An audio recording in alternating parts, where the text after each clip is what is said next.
Uy, nariyan pala kayo. Maraming salamat mga master ha. Kung may ride kayo ngayon, mag-iingat kayo dahil maulan. Okay, sasagutin natin to. Napakaganda ng katanungan nito ni master. Ano ba ang kailangan ng katawan before and after? Bago natin sagutin yan, ako po si Papa Jack at narito ka sa Bike Talk with Papa Jack. Follow ko lang ha, kung hindi ko pa nakakapag-follow. Meron tayong Facebook page at meron tayong YouTube channel at meron din tayong sa TikTok. Alright? Sagutin natin to. Ano kailangan ng katawan before and after? Okay, right. Okay, master, maraming kailangan. Hindi lang basta nagbibisikleta ka. Meron tayong kailangan tatlong i-consider. Tatlo lang muna yon. Okay, pero napakarami pa. Tatlong kailangan natin i-consider.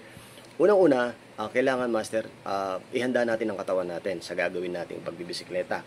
Kailangan nakahanda ang ating katawan, pakainin natin ng maayos na pagkain. Kailangan bago ka mag-ride, sapat ang nutrisyon na meron ka.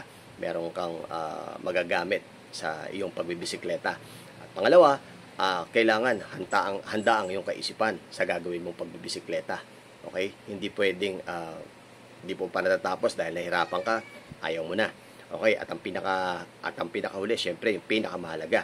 Kailangan bago ka mag-ride, manalangin ka, kausapin mo si Lord. Humingi ka ng proteksyon, humingi ka ng gabay.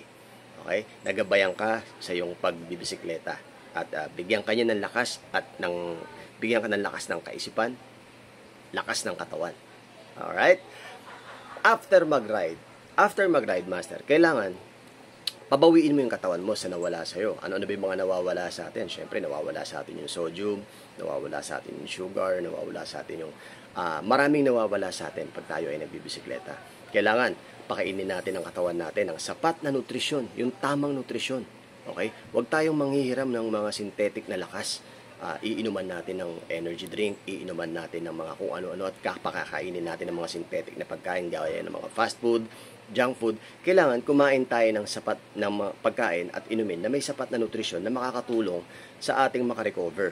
At the same time, gawin mo rin yun before ka mag-ride. Pakainin mo siya ng totoong pagkain, painumin mo siya ng totoong inumin na may makukuwang nutrisyon ang iyong katawan. Pagkatapos mag-ride, kailangan mo ng proper rest, kailangan mo ng proper nutrition para makarecover ka at sa mga susunod mong ride, mas malakas ka. Alright, sana nasagot ko yung katanungan, master. Maraming salamat sa iyo. Ingat ka ulit. God bless.